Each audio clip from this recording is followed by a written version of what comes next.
Que bom que você está aqui. Nós vamos continuar a série. Sejam muito bem-vindos à nossa igreja.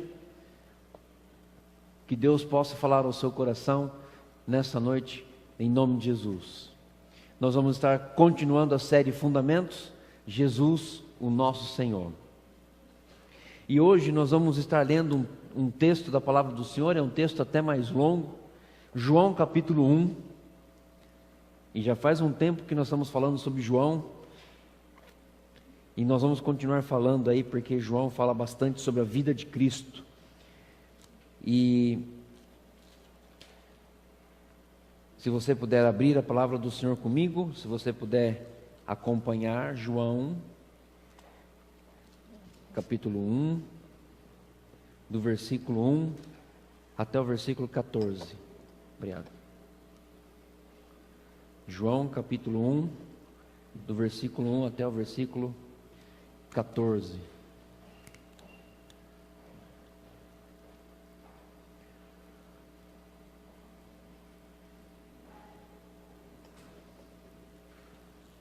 João capítulo 1, do versículo 1 até o versículo 14. Todos acharam? Amém. No princípio era o Verbo, e o Verbo estava com Deus, e o Verbo era Deus. Ele estava no princípio com Deus. Todas as coisas foram feitas por intermédio dele, e, sem ele, nada do que foi feito se fez. A vida estava nele, e a vida era a luz dos homens. A luz resplandece nas trevas, e as trevas não prevalecerão contra ela. Houve um homem enviado por Deus, cujo nome era João. Este veio como testemunha para que testificasse a respeito da luz, a fim de todos virem a crer por intermédio dele.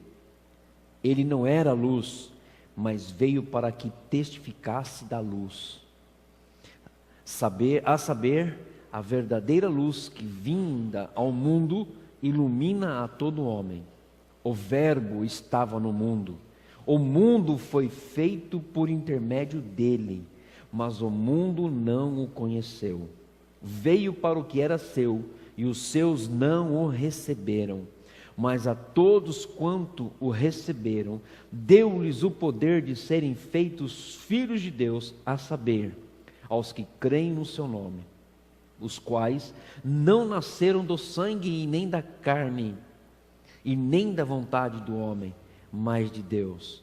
E o Verbo se fez carne e habitou entre nós, cheio de graça e de verdade, e vimos a sua glória, glória como do unigênito do Pai.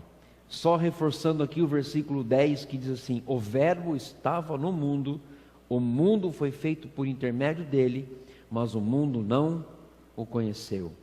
Veio para o que era seu, e os seus não o receberam.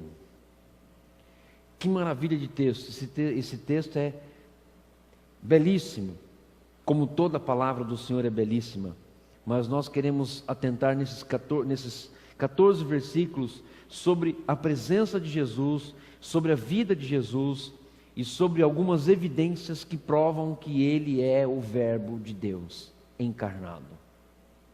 E nós vamos entender isso daqui a pouquinho. Vamos fechar os nossos olhos e vamos orar. Pai, neste momento que a Tua palavra foi aberta, eu quero Te louvar, eu quero Te engrandecer, eu quero Te exaltar e ter, ó Deus, a plena convicção de que o Senhor está e fará grandes maravilhas aqui. Que a Tua palavra não volte vazia, mas que o Senhor venha falar conosco em todo o tempo.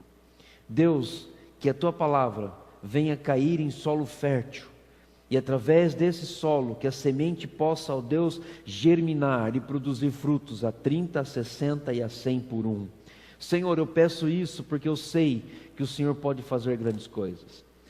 Pai, em nome do Senhor Jesus, Nós pedimos agora que toda intenção do inimigo que vem para trazer distração, para tirar o nosso foco da cruz, caia por terra em nome do Senhor Jesus. Mas que o Senhor nos ajude a estarmos cada vez mais perto do Senhor e unidos com o Senhor em todo o tempo. Em nome de Jesus eu oro agradecido. Amém. Queridos, existem 2 versículos que eu queria passar para você em versões diferentes. A primeira deles é na versão revista e atualizada, que diz assim, João 1:1. No princípio era o verbo, e o verbo estava com Deus, e o verbo era Deus. Essa é da versão revista e atualizada. Agora, na nova versão internacional, diz o seguinte: no princípio era aquele que era a palavra. Ele estava com Deus e era Deus. A NVI ela traz uma tradução mais próxima do original com relação à palavra verbo. Verbo no original grego significa palavra. E eu quero hoje trazer essa mensagem para você, intitular essa mensagem da seguinte forma: as evidências de um Deus presente. As evidências de um Deus presente. Vamos pensar um pouquinho naquilo que a gente já viu aqui, lá no livro de Mateus. Quando Maria foi visitada por aquele anjo, ele chegou e falou para Maria que, olha Maria, você vai ter um filho, esse filho é gerado pelo Espírito, e você vai colocar o nome de Emanuel. O que significa Emanuel? Deus conosco. E quais são as evidências de um Deus presente? Quais são essas evidências que nós podemos entender que Jesus, Ele é um Deus presente? De que maneira nós podemos descobrir isso? Para que nós possamos entender as evidências de um Deus presente, ou de um Deus conosco, é necessário que nós entendamos algumas coisas importantes relacionadas à pessoa de Cristo. Olha só, por que um dos nomes que foi dado a Jesus foi Emanuel? Pelo simples fato de que na natureza de Cristo existem 3 áreas importantes que nós precisamos entender, que vai nos ajudar a compreender as evidências. A primeira coisa, Jesus é Deus. Ponto passivo, é um fato consumado. Jesus também foi homem, e quando veio à terra, ele veio como homem. Outro fato consumado, e não tem como a gente argumentar contra isso. E Jesus, ele é plenamente Deus e plenamente homem. Então vamos lá, vamos pensar um pouquinho. 3 coisas importantes que nós vamos saber com relação às evidências de Jesus como um Deus presente. Primeiro, ele é Deus. Segundo, ele é homem. Terceiro, ele é Deus e homem. Pleno, 100%.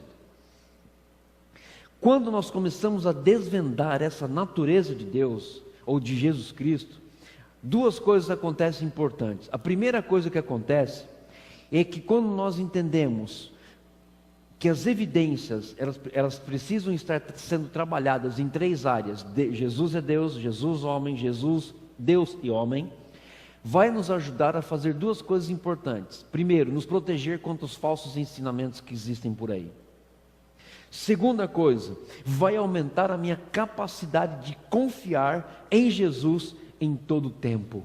Glória a Deus. Glória a Deus. Essas 3 áreas, quando nós desvendamos elas dentro da natureza de Cristo, nós somos capacitados e habilitados para, primeiro, fugir de falsos ensinamentos, e nós aprendemos a confiar mais em Deus em todo o tempo por meio de Jesus Cristo. Essas 3 áreas, Jesus é Deus, Jesus é homem, Jesus plenamente Deus e homem, são algumas mensagens que eu vou estar trazendo, tanto de manhã como à noite, com relação a isso.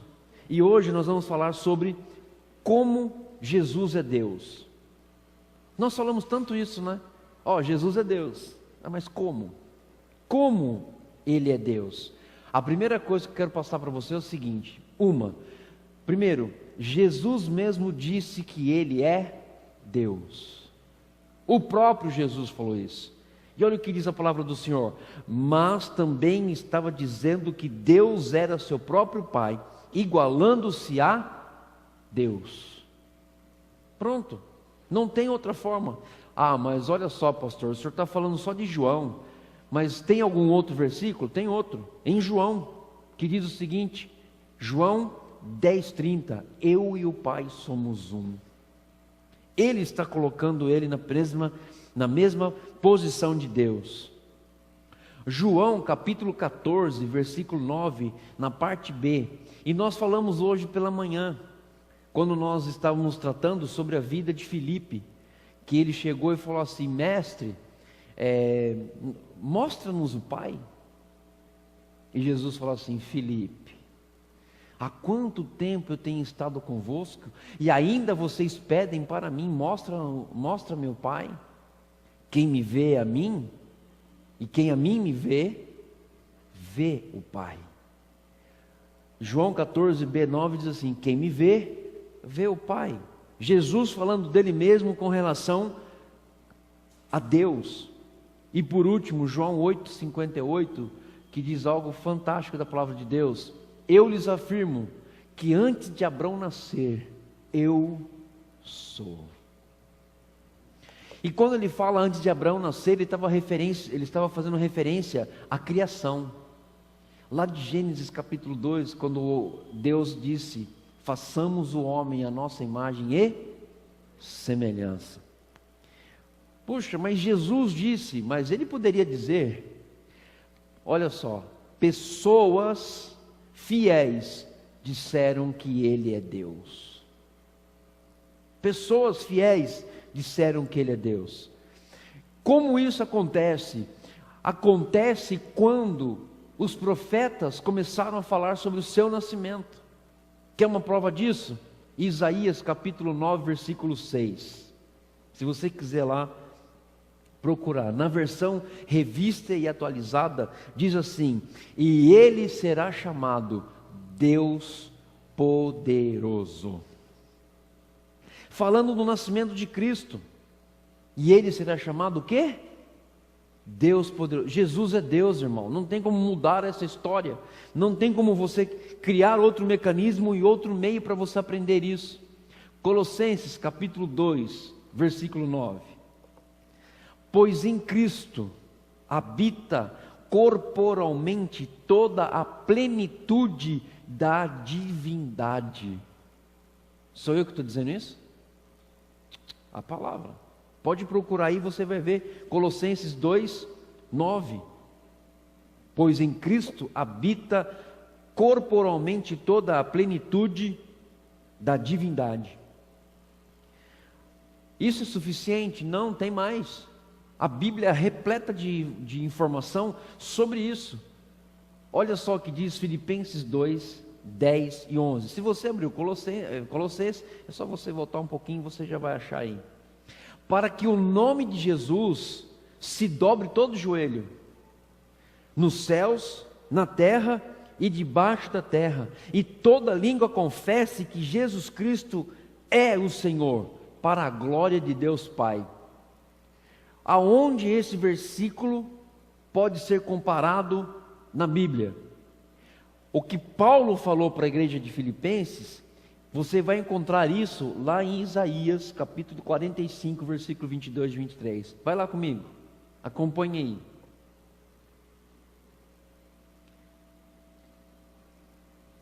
Para que o nome de Jesus, todo joelho se dobre, nos céus, na terra e debaixo da terra. Isaías 45, 22 e 23 diz o seguinte: pois eu sou Deus e não há nenhum outro. Depois ele continua, diante de mim todo joelho se dobrará, junto a mim toda língua jurará.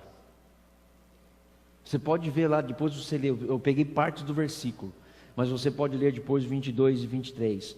Essa é a referência que Paulo, quando falou para a igreja de Filipenses. Filipenses 2, 10 e 11, tem referência com Isaías 45, 23. Pois eu sou Deus e não há nenhum outro, porque toda língua há de confessar, e todo joelho há de se dobrar, e toda língua vai confessar, Jesus Cristo é o Senhor. Vai confessar. Então, Jesus falou que Ele é Deus, amém? Os homens falaram que Ele também é Deus. Sabe quem também fala que Ele é Deus? Presta atenção. Ele é adorado como Deus. Sabe quem falou isso? Os anjos. Os anjos falaram isso. Os anjos adoraram a Jesus. Pelos seus discípulos e apóstolos também eles adoraram. E muitos outros adoraram. Agora, fala uma outra coisa aqui importante. O leproso que foi curado. Quem conhece essa história? Ele curou 10 leprosos. Quem voltou para agradecer a Deus e glorificar a Ele? Adorar a Jesus? Apenas um. A mulher cananeia adorou a Jesus. Os anjos, os discípulos, o leproso, a mulher cananeia, a mãe de Tiago e João, o homem cego que foi curado. E mais incrível ainda, que talvez você não saiba disso, os demônios adoram a Jesus. Olha só o que diz Marcos capítulo 5, versículo 6. Quando de longe viu Jesus, correu e adorou. Olha só, eu vou ler aqui um pedacinho desse trecho, para que você possa entender o que nós estamos falando aqui. E esse trecho de Marcos 5 fala do endemoniado Geraseno, ou Gadareno em algumas versões. E no versículo 6 diz assim: quando de longe viu Jesus, correu e adorou, exclamando com alta voz: que tenho eu contigo, Jesus, Filho de Deus Altíssimo? Filho de Deus Altíssimo, conjuro-te por Deus que não me atormentes, porque Jesus lhe dissera: espírito imundo, sai desse homem. A pessoa que estava possessa naquele momento correu até Jesus e ainda adorou Jesus. E quem estava nele? Era qualquer pessoa, né? Era um demônio que estava possuindo aquela vida. E isso trouxe todas essas referências que nós podemos dizer que Ele é adorado como Deus através dos anjos, os discípulos, muitas outras pessoas e todas essas referências que eu disse para você nessa noite. Outra coisa, como Jesus é Deus, Jesus faz o que somente Deus pode fazer. Não existe outro meio. Vou fazer uma pergunta: quem pode tirar pecados? Quem tira pecados? Jesus. Somente Ele, não tem como você mudar isso. Somente Jesus pode tirar pecado. Somente Jesus tem o poder de julgamento. Está em suas mãos o poder de julgar.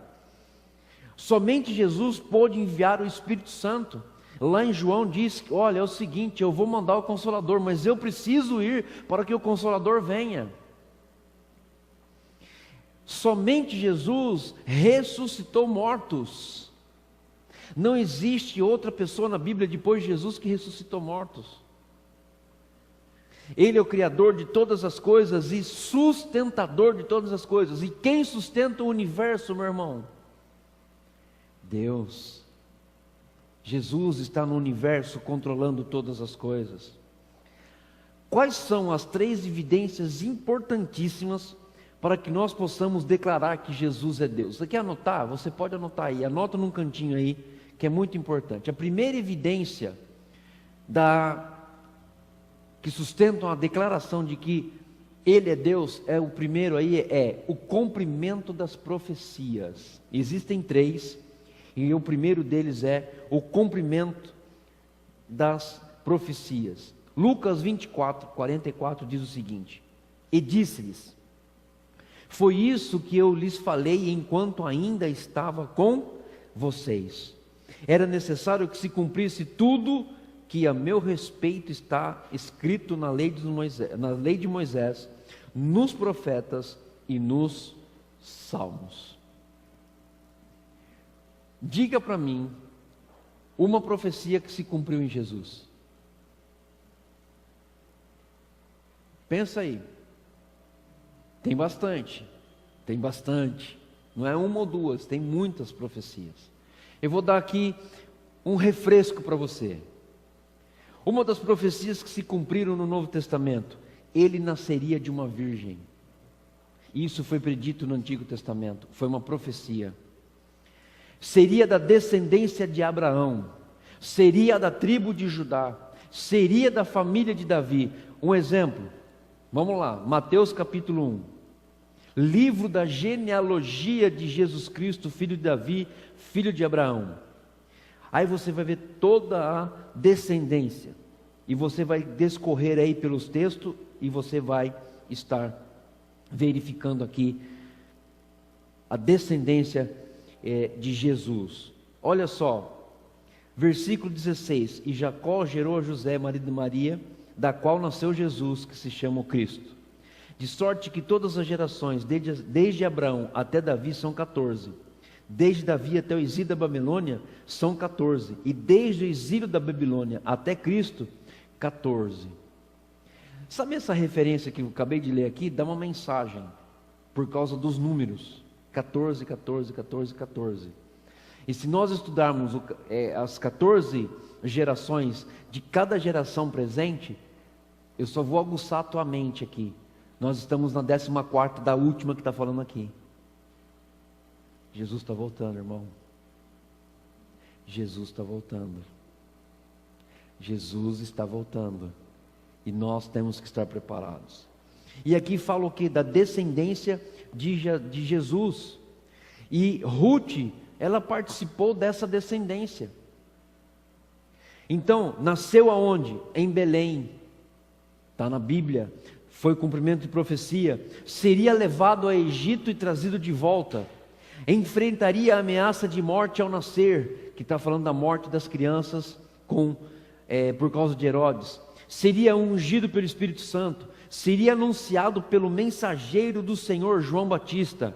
Faria milagres, pregaria as boas novas, ministraria na Galiléia, purificaria o templo, entraria em Jerusalém como rei de paz, montado sobre um jumento. Seria rejeitado pelo seu povo, pelos judeus, seria muito humilhado e que culminaria em sua morte.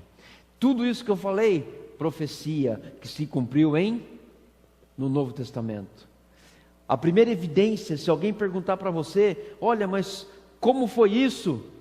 Olha, a profecia diz que ele nasceria de uma virgem, que ele faria milagres, que ele ia morrer. Tudo isso que eu falei para você envolve uma outra coisa, que também está na Bíblia, que é uma profecia. Ele foi rejeitado pelos seus. Ele foi traído por um amigo. Qual era o amigo dele? Judas. Foi vendido por 30 moedas de prata. Está tudo na Bíblia, no Antigo Testamento.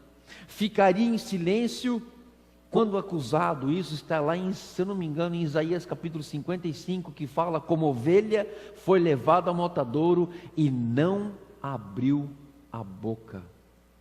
E não abriu a boca. Sofreria zombarias, ele apanharia, seria cuspido, teria suas mãos e pés perfurados, seria crucificado entre os ladrões, oraria pelos seus torturadores, teria o seu lado perfurado, a ele seria dado fel e vinagre ao beber, nenhum dos seus ossos seria quebrado. Está na Bíblia, no Antigo Testamento, é uma das maiores evidências que nós temos da vida de Jesus. Seria sepultado em um túmulo de um homem rico. Pessoas ímpias lançariam sortes de suas roupas, que foram os soldados jogando sorte. Ressuscitaria da morte, subiria aos céus e iria sentar-se à direita de Deus Pai. E mais ainda, e anunciaria que ele iria voltar. Tudo isso que eu falei está na profecia, se cumpriu no Novo Testamento. Ou seja, foi dito pelos profetas. Essa é a maior evidência de que Jesus é Deus. É por isso que eu sempre falo, quando nós lemos a Bíblia, tanto no Antigo Testamento como no Novo Testamento, nós temos que fazer duas distinções. No Antigo Testamento, apontando Jesus. Novo Testamento, apresentando a Jesus como Ele é. Precisamos ter esse entendimento, porque senão nós não vamos conseguir entender a Bíblia. Jesus não somente cumpriu 8 profecias, Ele cumpriu 333 profecias específicas do Antigo Testamento. Gente, é muita profecia. É muita profecia. E você vai ver um dado daqui a pouquinho, que vai ver por você. Aí você vai falar assim: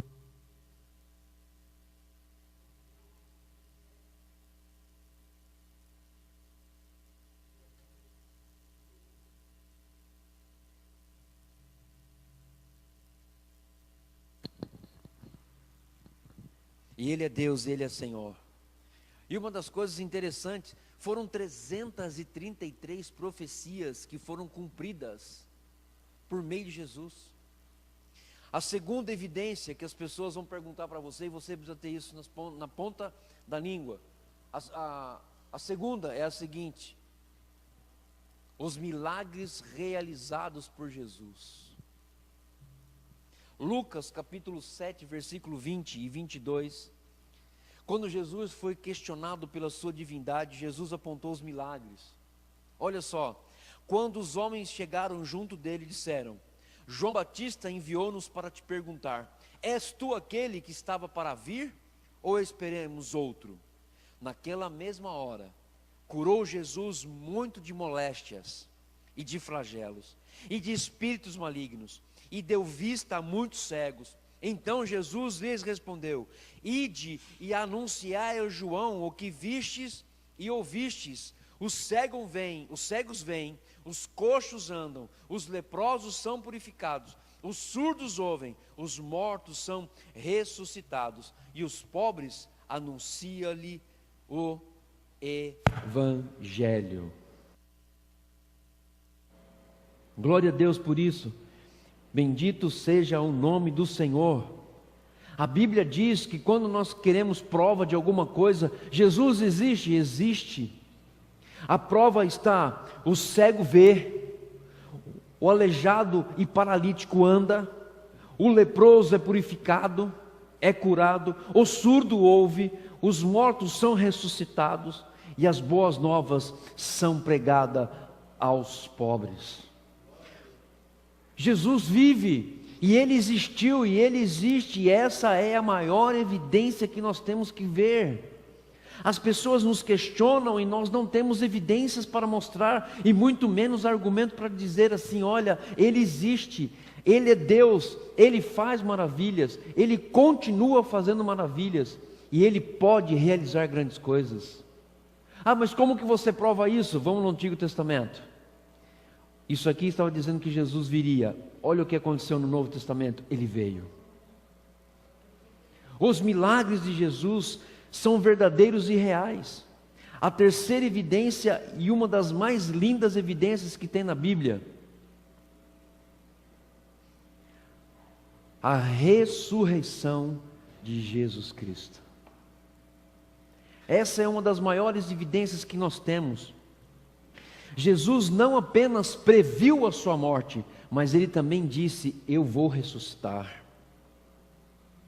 E outra interessante é que Jesus falou assim: olha, eu vou morrer numa cruz, mas ao terceiro dia eu vou ressuscitar. João capítulo 2, versículo 19 e 21 diz o seguinte: Jesus lhes respondeu: destruí este santuário, e em 3 dias o reconstruirei. Replicaram-o Jesus: em 46 anos foi edificado este santuário, e tu em 3 dias o levantarás? Ele, porém, se referia ao santuário do seu corpo. Ele estava fazendo referência à sua morte e à sua ressurreição. Quer um outro exemplo? Mateus capítulo 12, versículo 40, que diz o seguinte: porque assim como esteve Jonas 3 dias e 3 noites no ventre do grande peixe, assim o Filho do Homem estará 3 dias e 3 noites no coração da terra. Quer prova de que Jesus ressuscitou? Ok, vou dar mais uma prova para você. Marcos capítulo 8, versículo 31. Então ele começou a ensinar-lhes que era necessário que o Filho do Homem sofresse muitas coisas, e fosse rejeitado pelos líderes religiosos, pelo chefe dos sacerdotes e pelos mestres da lei, fosse morto e em 3 dias ressuscitasse. Glória a Deus. Esse é o meu Jesus, e essas evidências eu preciso ter nas minhas mãos para confrontar qualquer outro falso ensino sobre Jesus. Queridos, existem filmes que não glorificam a Deus. Existe um filme que foi lançado nos Estados Unidos que mostra Jesus de uma forma totalmente diferente da Bíblia. Mostra um Jesus casado, mostra um Jesus totalmente transformado em coisas que não condizem com a palavra de Deus. E muitos lotam o cinema para ver coisas que não glorificam a Deus, porque desconhecem a palavra de Deus, desconhecem a verdade. Então, 3 coisas. A primeira, o cumprimento das profecias. Os profetas falaram que Jesus ia nascer e ele ia vir do céu. Outra coisa, os milagres que Jesus fez. Os milagres. Não existe ninguém que pode fazer o milagre que ele fez, irmão. Pode até fazer, mas do jeito que ele faz, não tem como. Embora ele dissesse para nós assim: olha, se vocês crerem em mim, vocês farão obras maiores. Agora, você já pensou que Jesus falou dele mesmo, dizendo: olha, você vai fazer obras maiores, porque ele já deixou escrito, ele deixou escrito. E nós temos a plena convicção que se fosse contar tudo aquilo que Jesus fez, não caberia em nenhum livro na face da terra, de tudo que ele fez aqui conosco. Se nós vamos fazer obras maiores, você já viu o que Jesus fez? Obras maiores é o dobro daquilo. Gente, não vai caber em nenhum livro da Bíblia, ou nenhum livro nesse mundo, sobre o que Jesus fez por nós, através de nós, e quer fazer conosco, para que implantar o seu reino na face da terra. Ele recebeu autoridade para realizar a sua própria ressurreição. E essa autoridade vem da onde? A minha, eu dei para ele. Faça isso. Não, vem de Deus, porque ele é Deus, ele já tinha isso. Ele só reafirmou em João 10, 17 e 18, diz assim: por isso é que meu Pai me ama, porque eu dou a minha vida para retomá-la. Uau! Quem pode falar isso hoje, irmão? Você dá a sua vida para retomar? Você só pode dar a sua vida na cruz, porque a sua vida pertence a Jesus. A sua vida pertence a Ele. Ninguém tira de mim, mas eu a dou por minha espontânea vontade. Tenho autoridade para dá-la e para retomá-la. Esta ordem eu recebi de meu Pai. Que maravilha! Eu amo a palavra de Deus porque ela não é falha. O que nós falhamos é em estudar a palavra de Deus. Eu quero contar aqui, eu vou ler um trecho de um livro de C.S. Lewis, que diz o seguinte: estou tentando impedir que as pessoas digam coisas realmente tolas, como o que frequentemente dizem sobre ele. Por exemplo, estou pronto a aceitar a Jesus como um ótimo professor de moral, mas não aceito a sua afirmação de que ele é Deus. Isso é algo que jamais devemos dizer. Um homem comum que diga o tipo de coisas que Jesus disse, não seria um grande professor de moral. Ou ele seria um lunático, ou um demoníaco, ou então realmente seria o Filho de Deus. Você precisa fazer sua escolha pessoal. Ou esse homem foi e é o Filho de Deus, ou é mais um louco que passou por este mundo, ou algo pior. Você pode tentar fazê-lo calar-se. Como a um bobo, você pode cuspir nele e chamá-lo de endemoniado, ou você pode cair aos pés dele e chamá-lo de Senhor e Deus. Mas não vamos usar um argumento absurdo de que ele tenha sido um simples mestre humano. Ele não nos deu abertura para isso. Ele nunca teve tal intenção. É uma parte de trecho de um livro falando sobre o que as pessoas falam de Jesus Cristo. E qual que é o meu trabalho de rebater esses argumentos. Ele não é um professor de moral. Ele não é uma outra pessoa qualquer que existe no mundo. E eu gostei do que ele falou assim: você pode falar o que você quiser dele. Você pode chamá-lo de bobo, você pode até mesmo cuspir em sua face, você pode até dizer várias coisas. Mas você tem uma opção. de você chegar até Ele e cair aos pés da cruz, declarando: Jesus é o meu Senhor e é o meu Deus. As profecias sobre Jesus já se cumpriram, e não foi um acidente estático, irmãos. Não foi um acidente estático, não foi algo que apenas aconteceu. Eu já escutei isso, infelizmente já escutei isso. Jesus nasceu por acaso. Foi por acaso que aconteceu todas as coisas. Apenas aconteceu. Jesus nasceu aí, mataram ele, e se voltar de novo, vão matar ele de novo. Não sabe o que está falando. Quando voltar, Jesus voltar, nós vamos ver Ele em glória.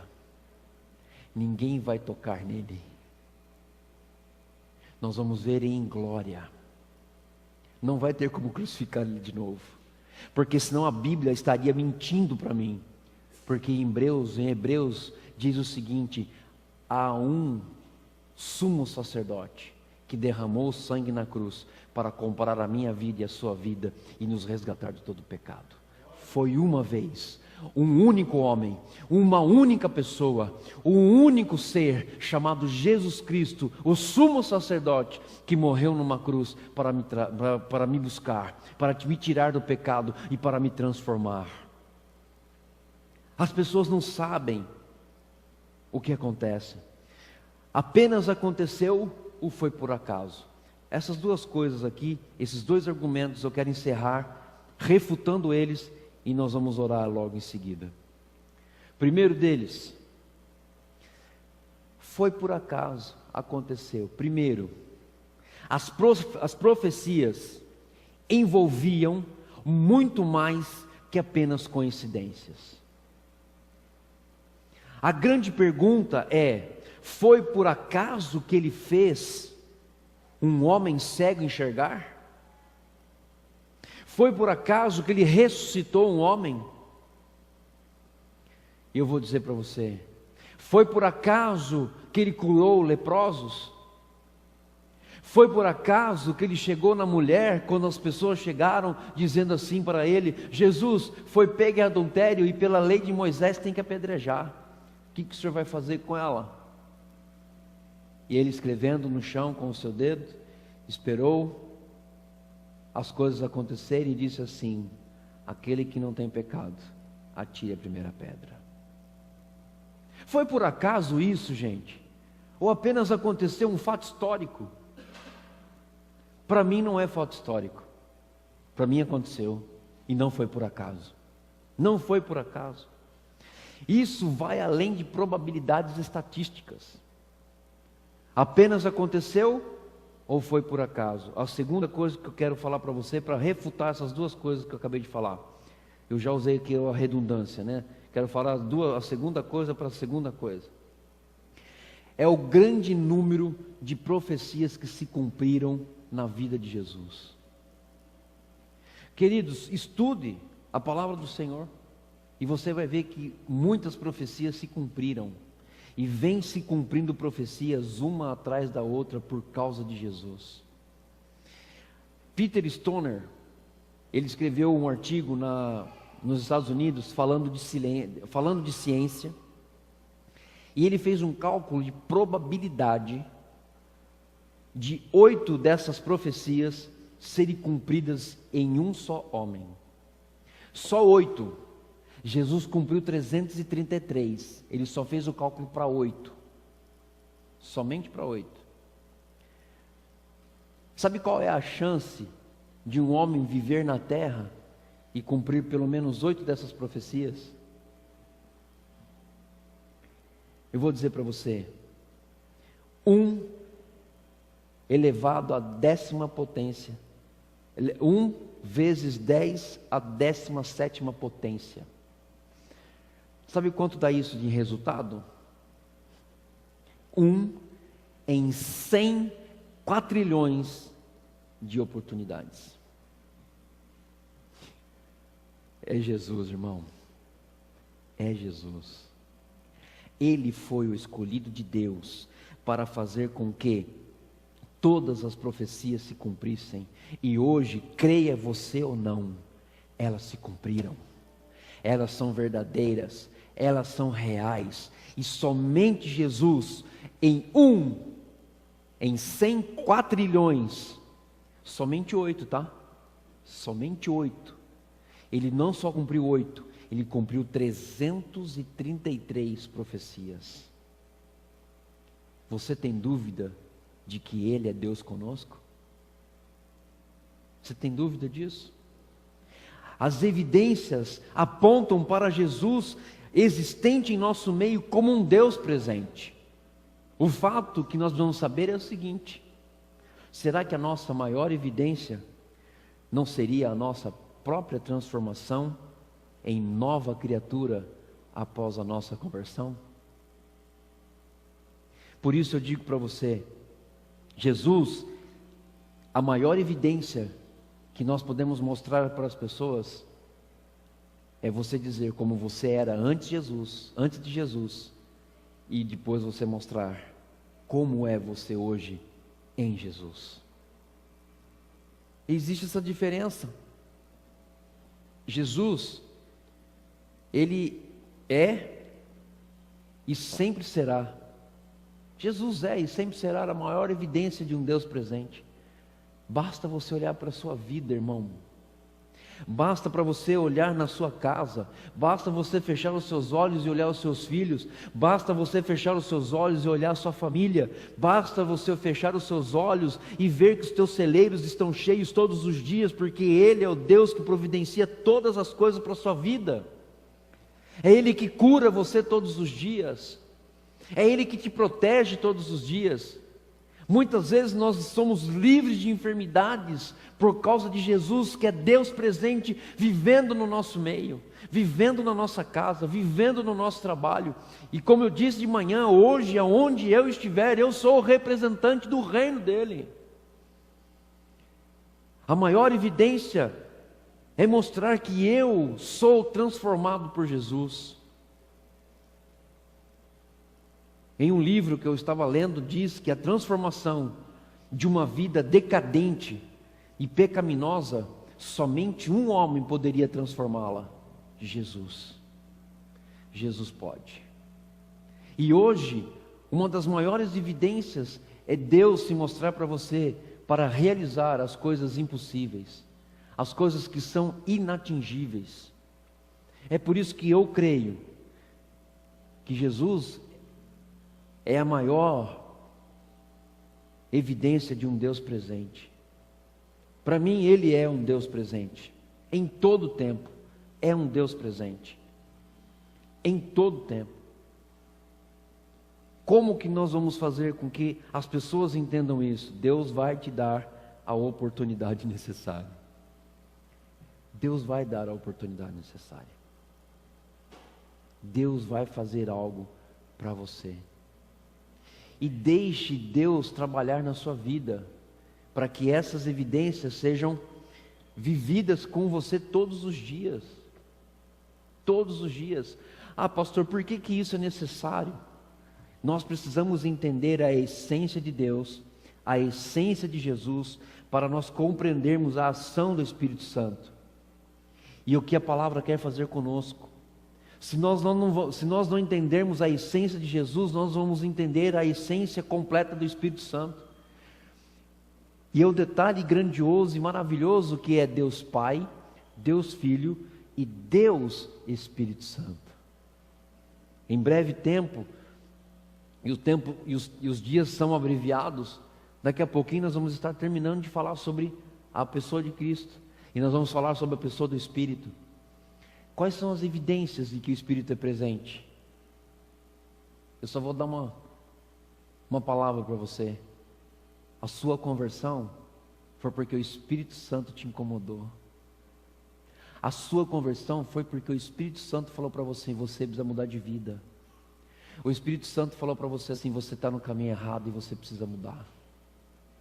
Porque a palavra diz que é Ele que convence do pecado, da justiça e do juízo. Percebe que nós precisamos entender as três pessoas para que nós possamos tirar proveito no bom sentido de crescimento espiritual. É por isso que nós temos que entender que Jesus é a maior evidência que nós temos em nossa vida de um Deus conosco, de um Deus presente. Que Deus possa abençoar a sua vida, que Deus possa abençoar a sua família. E nós vamos orar agora neste momento. Amém?